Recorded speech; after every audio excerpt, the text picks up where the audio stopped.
আসসালামু আলাইকুম, কেমন আছেন সবাই? আশা করি অনেক অনেক ভালো আছেন। তো আজকের একটি নতুন ভিডিও নিয়ে আপনাদের সামনে হলাম। আপনারা হয়তো ভিডিও দেখেই অলরেডি বুঝতে পারছেন যে কোন ভিডিও নিয়ে হয়তো আসতে পারতেছি।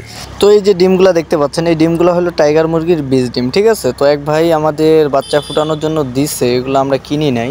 হয়তো তার 5টা মুরগি আছে, ওই মুরগি থেকে যে ডিমটা আসছে 4-5 দিন জমানোর পর ওই ডিমটা আমাদের দিছে যে ফুটানোর জন্য।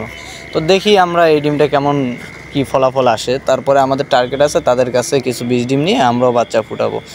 আর টাইগার মুরগি সম্পর্কে যদি আপনাদের কারো কোনো অভিজ্ঞতা থাকে একটু জানাবেন, কারণ আমরা এই বিষয়ে নতুন, একেবারেই এর আগে কোনো অভিজ্ঞতা নাই।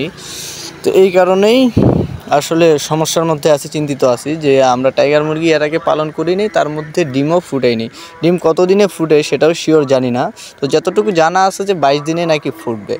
তো এটাও শিওর না, যদি আপনারা কেউ শিওর হয়ে থাকেন তাহলে একটু জানাবেন, তাহলে অনেক উপকৃত হব।